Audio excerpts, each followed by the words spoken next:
Bismillahirrahmanirrahim. Assalamualaikum warahmatullahi wabarakatuh. Bismillahirrahmanirrahim. Wa bi nasrillah la haula wa la quwwata illa billah. Asyhadu an la ilaha illallah, asyhadu anna Muhammadan abduhu wa rasuluh.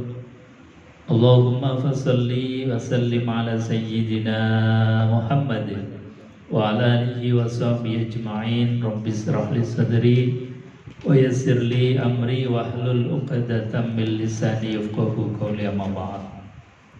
Qala Allah ta'ala fi kitabil karim wa huwa asdaqul qailin. A'udzu billahi samil 'alim minasyaitonir rajim.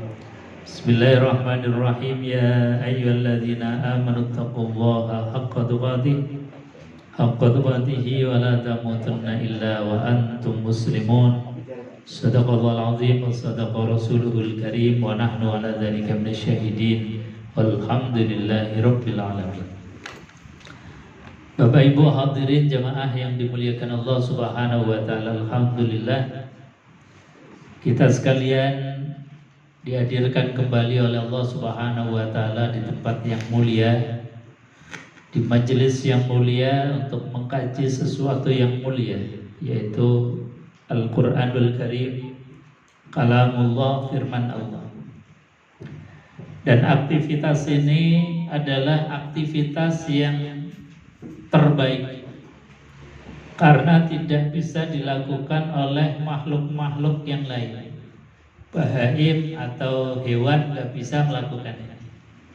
Kemudian orang fasik itu juga nggak mau mengkaji Quran.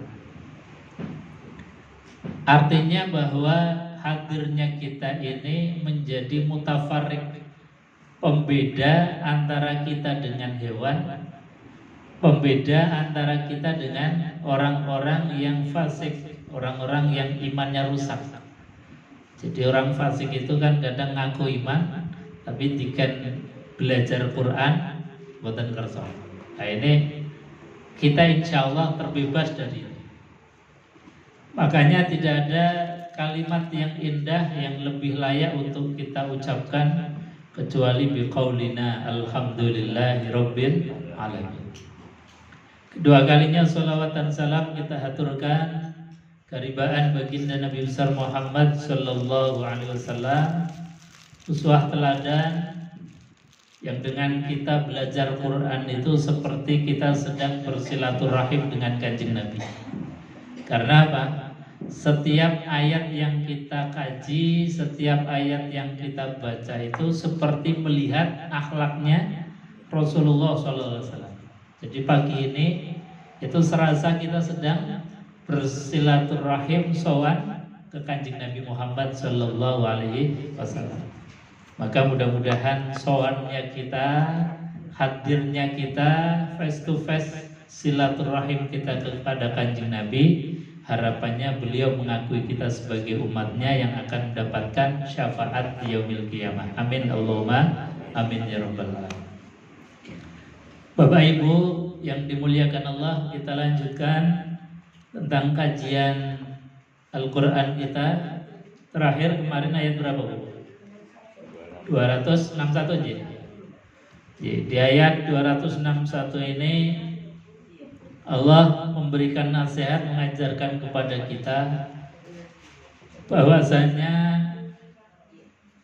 dalam hidup kita ini itu tidak hanya sekedar jama'a amalan wa addada, tidak hanya sekedar golek duit kemudian dihitung-hitung.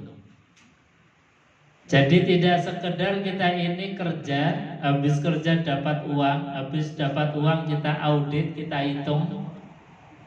Yang kemudian dari kita mencari uang seolah-olah bahwasanya harta kita itu akhladah, akan mengekalkan kita.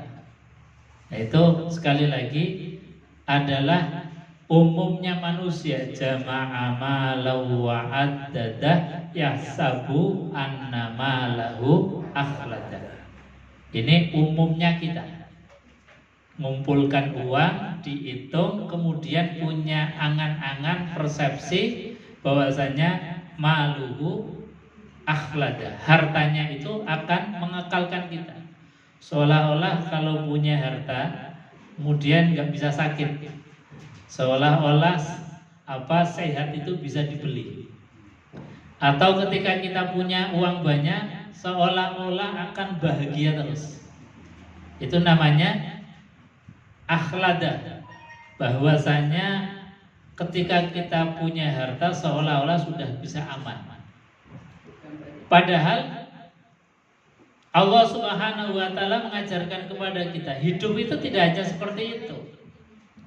Tapi setelah kita ini mendapatkan uang, mendapatkan harta, maka seyogianya mindset yang kita bangun, harta yang kita dapatkan, harta yang kita miliki, yang diberikan oleh Allah, bahwasanya ada haknya orang lain. Jadi kata Allah bahwasanya wa fi amwalihim haqqul lisail wal mahrum. Dari harta yang aku berikan kepada kalian, kata Allah, haqqul lisail, ada haknya orang lain, baik itu sa'il diminta atau mahrum atau tidak diminta. Mungkin ada saudara kita yang untuk makan susah tapi menjaga muru'ah harga dirinya sehingga sampai minta saja nggak berani. Padahal punya hak atas harta yang kita miliki. Ada hak atas harta yang kita cari. Jadi jangan pernah mengatakan ini kan rumahku sendiri, sertifikatnya atas nama saya, mobil STNK BPKB atas nama saya, tanah sertifikatnya atas nama saya, semuanya atas nama saya. Kemudian merasa bahwa ini milikku 100%. Itu namanya orang yang nggak pernah ngaji. Orang yang ngaji itu punya persepsi bahwasanya meskipun sertifikat atas nama kita, BPKB atas nama kita, itu ada haknya orang lain. Makanya kita buka pintu rumah kita untuk datangnya tamu, mungkin untuk kumpulan RT-nan, untuk pengajian, untuk adanya tamu siapa yang barangkali ada kebutuhan dengan kita bukakan. Atau tadi orang-orang yang nggak minta kepada kita, tapi kita tahu bahwa dia itu butuh. Maka sebelum dia itu meminta karena menjaga harga dirinya, kita yang harus tahu diri. Oh, ternyata dia kayaknya lagi butuh, tak bantu. Nah, orang-orang yang semacam ini, orang yang sudah punya kepekaan dan hatinya sudah tersinari dengan nasihat Al-Quranul Karim. Makanya Allah di dalam mendidik dan membimbing kita itu selalu memotivasi. Ayat yang kemarin kita dimotivasi oleh Allah, orang yang berinfak, berderma, bersedekah, masaluhum masalul ladzina yunfiquna amwalahum fi sabilillah kamasali habbatin ambatat sab'a sanabila fi kulli sumbulatin mi'atu habbah. Jadi Allah memberikan motivasi kalau kita berinfak, bersedekah itu bagaikan menabur benih yang setiap bulir benih itu akan tumbuh menjadi 7 tangkai, yang setiap tangkainya menghasilkan 100 bulir. Artinya satu bulir itu bisa menghasilkan 700 bulir berikutnya. Itu kan artinya tumbuh dan berkembang. Ini motivasi dari Allah Subhanahu wa Ta'ala. Bahkan bukan hanya itu, Allah katakan wallahu yudha'ifu liman yasha, dan Allah bisa melipat gandakan bagi yang dikehendaki. Artinya bukan hanya sekedar 700 saja, bisa berlipat-lipat. Infak yang kita keluarkan itu akan tumbuh dan berkembang. Tapi kalau harta yang kita simpan, yang kita kemudian khawatir kalau kesentuh orang, kalau diminta orang, itu justru harta yang akan menjadi beban kita, akan menjadi beban ketika perjalanan jauh kita menuju Allah Subhanahu wa Ta'ala. Dalam sebuah nasihat ketika lagi kumpul-kumpul semacam ini, Kanjeng Nabi kebetulan yang di hadapannya itu adalah Jundub bin Junadah atau yang kita kenal dengan Abu Dzar Al-Ghifari. Kemudian dinasihati, wahai Abu Dzar, maukah kamu tak nasihati? Maka tentu Abu Dzar kemudian ya senang banget, wahai Rasulullah, kalau kamu memberikan nasihat. Apa nasihatnya Rasulullah? Satu, kata Rasulullah, ya Aba Dzarrin jaddidis safinah fa innal bahra amin. Nasihat pertama, Kanjeng Nabi memerintahkan Abu Dzar itu untuk memperbaiki perahu. Yang dimaksud perahu itu adalah sholat kita. Jangan sampai perahunya bolong.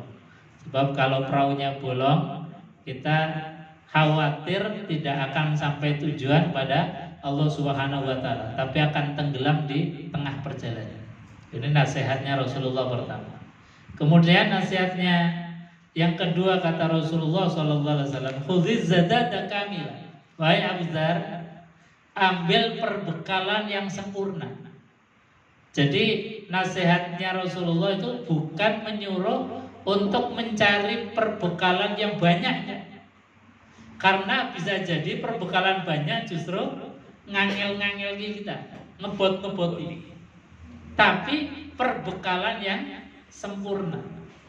Gambarannya perbekalan sempurna itu seperti misalnya seorang astronot mau ke bulan, kira-kira nggawa beras pirang kintal ya?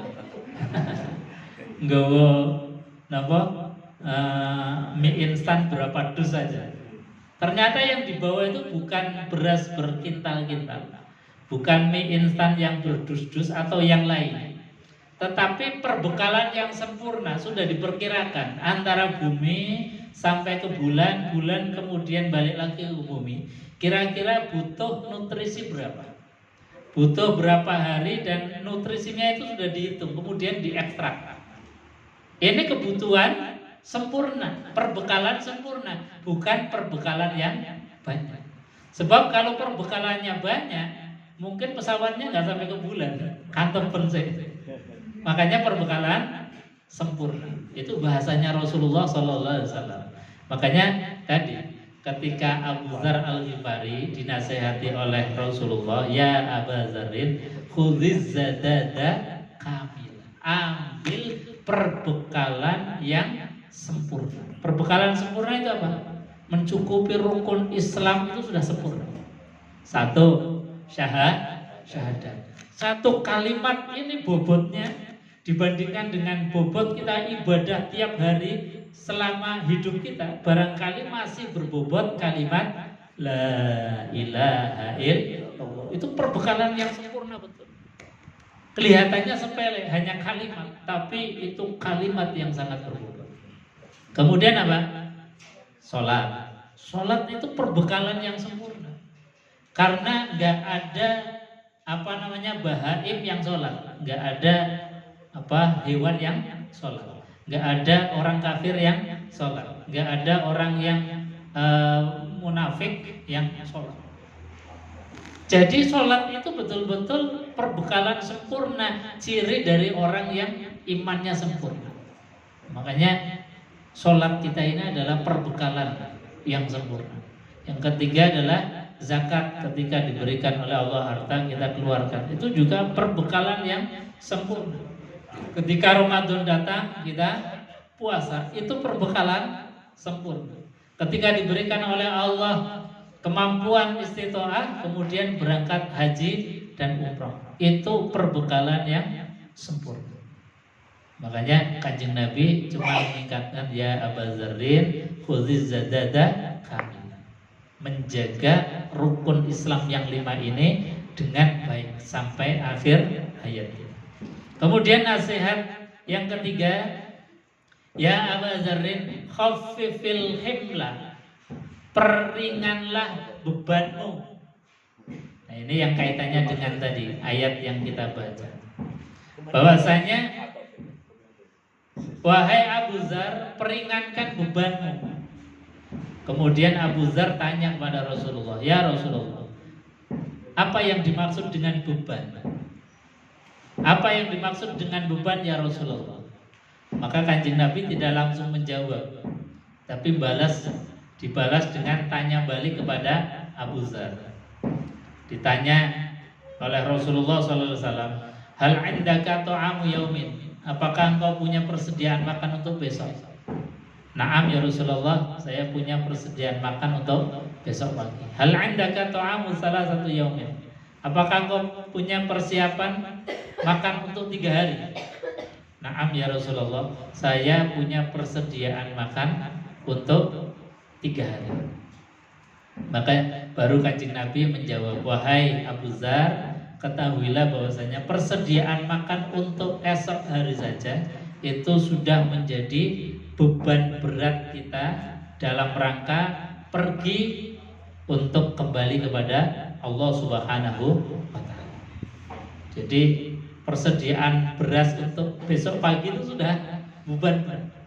Tapi sekali lagi hadis ini tidak menyuruh kaum muslimin untuk menjadi miskin, kan? Karena dalam keterangan-keterangan hadis yang lain justru Kanjeng Nabi itu mengingatkan kita agar kita menjadi orang kaya.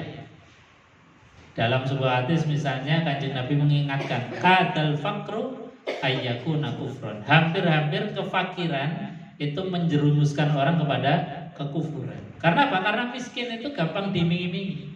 Makanya orang Islam itu harus kaya. Tapi kaya yang bagaimana? Kaya yang tentu yang bisa menyelamatkan kita dunia akhirat. Yaitu ketika kita diberikan oleh Allah harta, sadari bahwa harta yang kita dapatkan dari Allah tidak 100% milik kita. Meskipun tadi sertifikatnya atas nama kita, BPKB-nya atas nama kita. Tapi kata Allah, hakul lisail wal mahrum. Ada haknya orang lain, baik diminta maupun tidak diminta. Makanya Allah di dalam memberikan motivasi agar kita ini berinfak, berbagi kepada sesama itu luar biasa. Sampai menggambarkan 1 bulir benih itu bisa menghasilkan 7 tangkai, setiap tangkainya menghasilkan 100. Artinya 1 benih bisa berlipat ganda sampai 700 kali lipat. Nah, ini logikanya Allah. Kalau logikanya kita, logika manusia umum kan duit sayuto dikurangi 100 mesti kelok. Kita mau tahu. Jadi uang 1 juta diambil 100 itu kurang. Tapi logikanya Allah justru ketika kita keluarkan 100 itu akan tumbuh dan berkembang. Jadi sekali lagi orang itu kan beramal, melakukan sesuatu itu karena mindset yang dibangun di dalam otak, logika, akal alam bawah sadarnya. Jadi pemahaman yang menjadikan masuk ke dalam long term memory itu yang menjadikan dia itu akan menggerakkan jawarihnya. Ketika dia sadar bahwa ada haknya orang lain, gampang untuk mengeluarkan karena memang ini bukan milik kita. Kalau tak gondeli malah justru jadi penyakit. Kalau tak keluarkan ini akan tumbuh dan berkembang terus.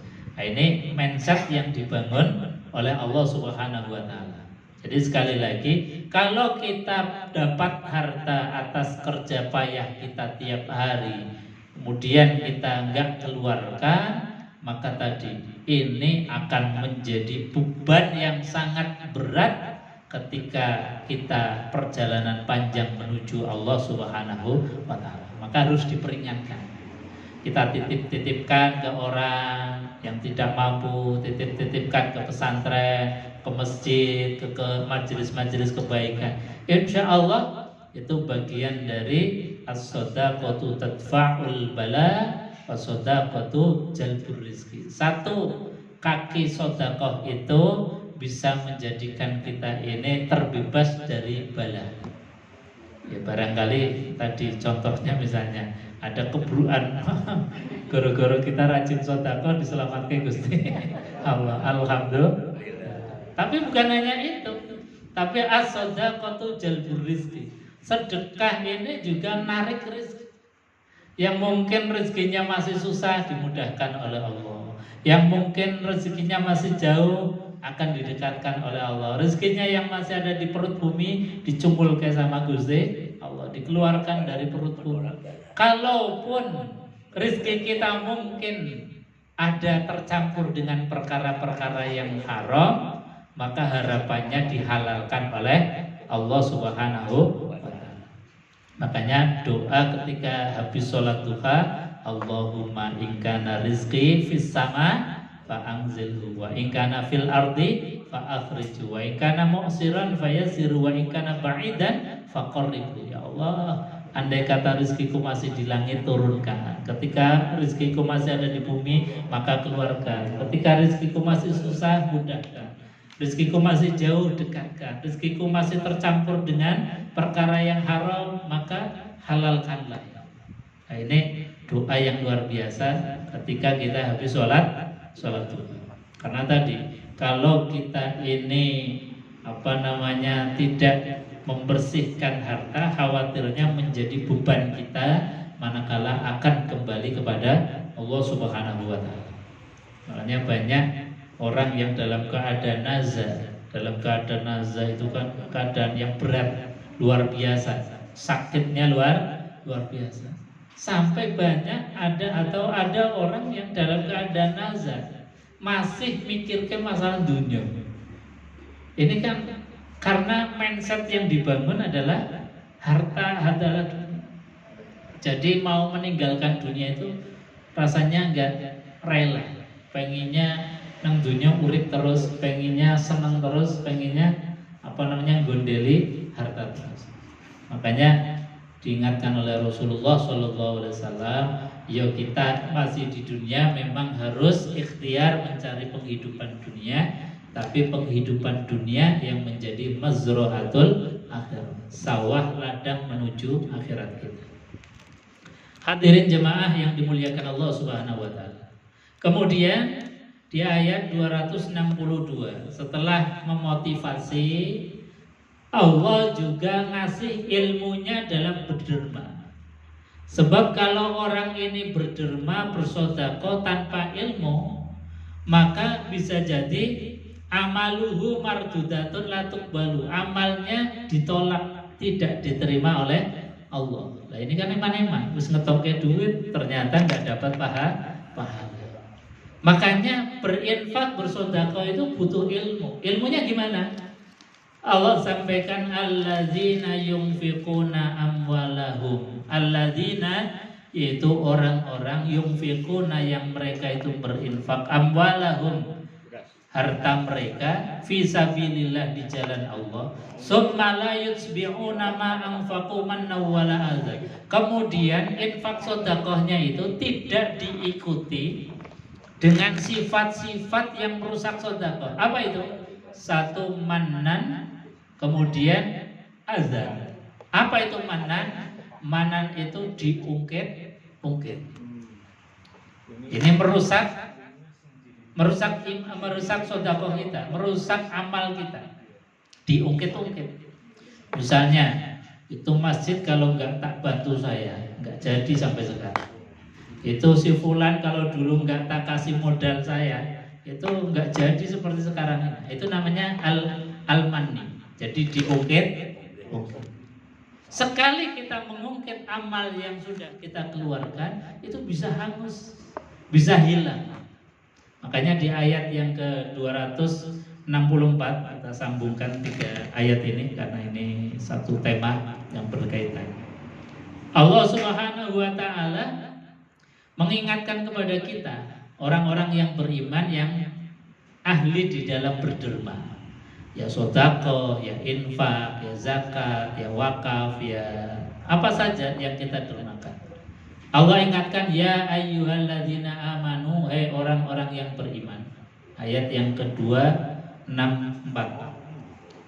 La tubtilu shadaqatikum bil manni, jangan engkau rusak, jangan engkau batalkan sedekahmu dengan apa? Bil manni wal adza, dengan diungkit-ungkit dan juga menyakiti hati orang yang menerima. Makanya kita di dalam berinfak, bersedekah itu butuh teknik, butuh ilmu, seni di dalam berderma. Agar apa? Agar orang yang kita kasih itu tidak menjadi minder, merasa bahwasanya dia itu lebih rendah dari orang yang kita kasih. Jadi kita juga menanamkan diri, jangan merasa ketika kita bisa membantu seolah-olah kita lebih hebat dari dia. Kalau perasaan itu masih ada di hati, belum terlontar di dalam kata-kata kita, itu masih lumayan lah, nggak apa-apa. Tapi kalau sudah terlontar, terucap dalam ini bahaya. Karena apa? Bisa menjadikan sakit hati orang yang menerima. Makanya sekali lagi di dalam berderma itu juga butuh teknik, butuh ilmu, seni di dalam berbagi. Karena salah-salah kita di dalam berderma, kita nggak akan dapat apa-apa, malah harta kita berkurang sia-sia. Makanya sekali lagi butuh ilmu. Contoh misalnya ketika santunan anak yatim. Santunan anak yatim kan biasa dibikin majelis yang ramai, anak-anak diundang ke panggung misalnya, disantuni. Santunannya bagus, santunannya baik. Tapi kadang kita nggak memikirkan ada dampak dan efek yang kita kadang nggak tahu. Karena saya pernah mengalami ada anak yang ketika disantuni di majelis itu malah trauma. Traumanya apa? Yang kemarin-kemarin sudah nggak ingat dengan bapaknya, giliran kemudian dinaikkan panggung malah jadi ingat bapaknya, sedihnya luar biasa sampai nangis mengguguk. Dan juga menjadikan anak ini merasa inferior, merasa kemudian ya Allah, saya kok jadi seperti ini, padahal seperti ini juga tidak karena keinginannya. Makanya sekali lagi bahwa di dalam berderma itu butuh teknik, cara yang bagaimana cara itu supaya tidak menjadikan anak atau orang yang kita beri merasa rendah. Nah, ini sekali lagi butuh ilmu. Ya boleh kita bikin acara rame-rame, tapi tadi hati-hati, khawatirnya bahwasanya anak yang kita bantu malah jadi trauma, malah jadi inferior, merasa dirinya kecil, gak berharga dan lain sebagainya. Ya kalau bantuannya sumbut banyak sekalian malah karuan. Kadang-kadang acaranya saya dibesarkan, sementara giliran untuk bantuan santuannya orang cocok karo nangis ya. Nah ini kan jadi sekali lagi bahwa itu sekali lagi boleh bisa, tapi harus hati-hati. Karena salah-salah kita di dalam berinfak, bersedekah nggak dapat apa-apa kecuali hanya kurangnya harta kita. Ini al-manni, diungkit-ungkit. Diungkit-ungkit ini beda dengan diumumkan. Kadang orang itu salah persepsi. Saya jangan ditulis namanya. Ya boleh-boleh saja, nggak apa-apa. Tapi yang ditulis namanya bukan berarti salah. Karena dalam konstitusi Quran, orang berderma itu sirra wa alaniyah. Boleh dengan sir, boleh dengan alaniyah, terang-terangan, diumumkan, nggak apa-apa. Kedua-duanya itu ada sisi positif dan sisi negatifnya.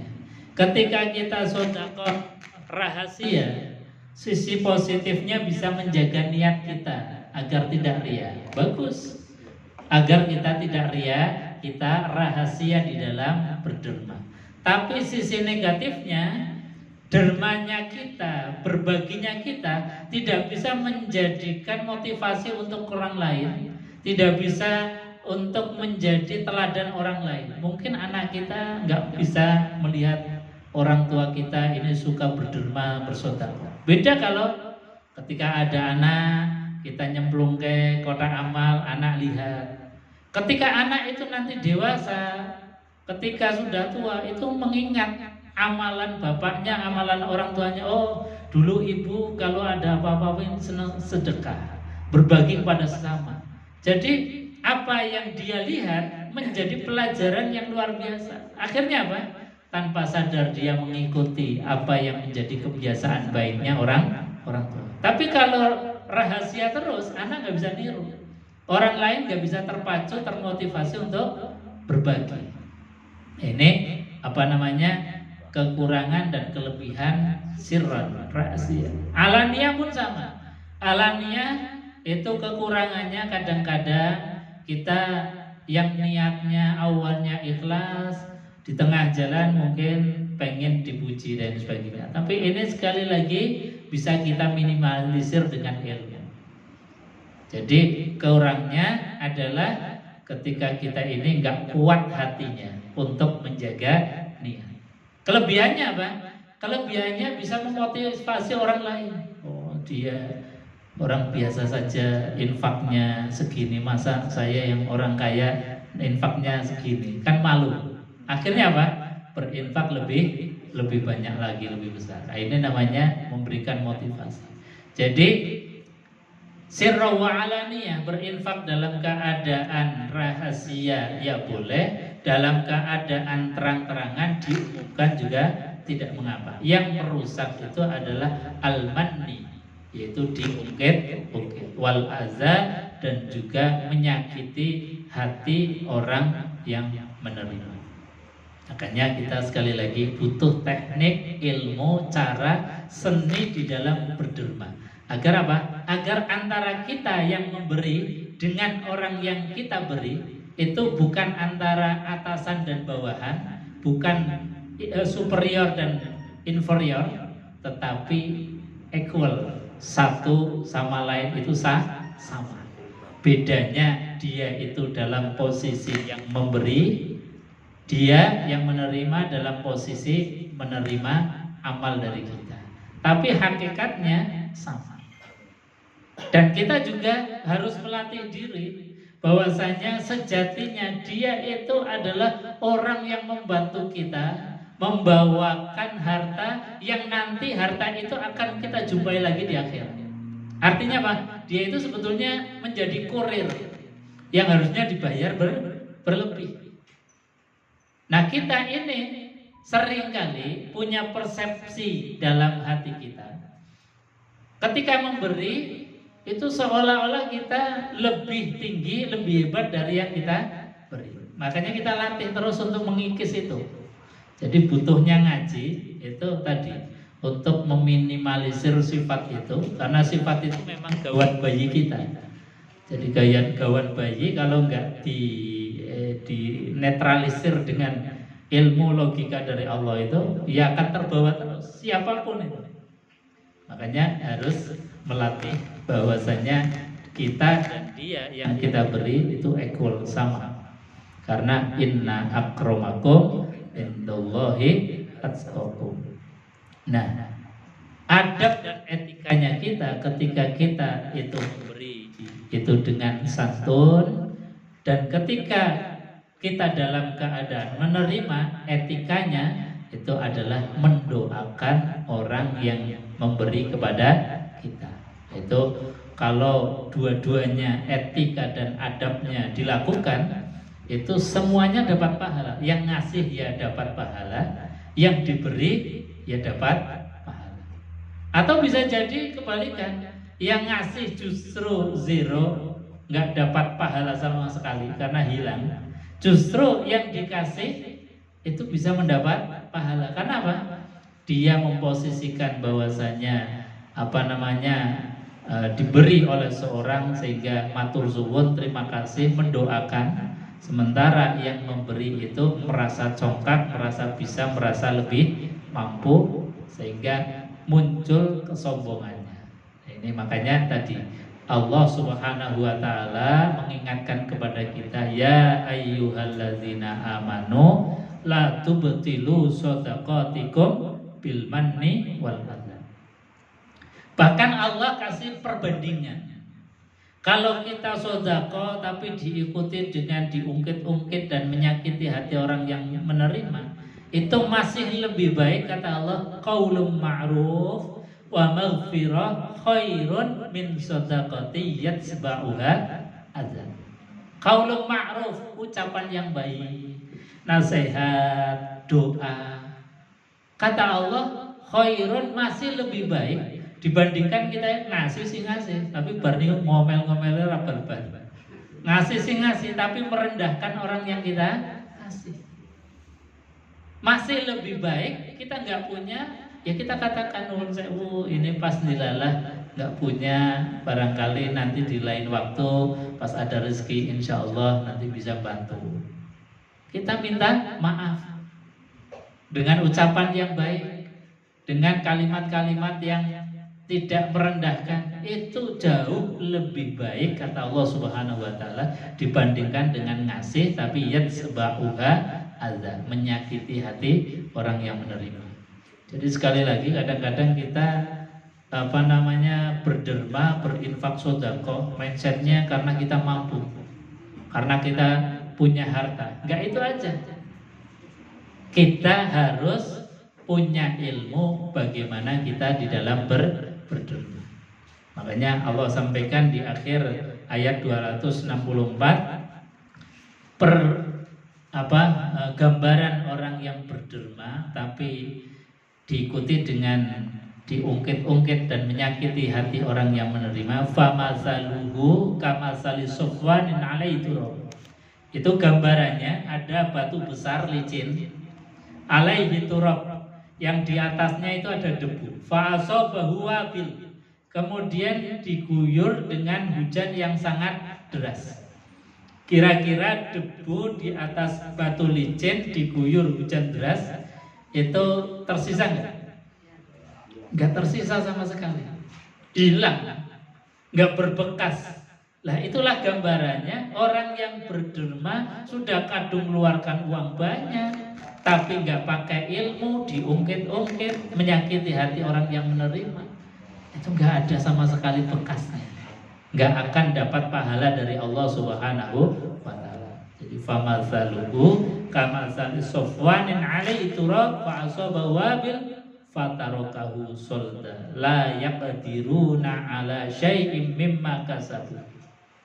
Dan kata Allah Subhanahu wa taala, la yaqdiruna ala syai'im mimma kasabu, mereka tidak memperoleh sesuatu apapun dari mereka yang mereka kerjakan. Jadi nggak dapat pahala apa-apa, eman-eman.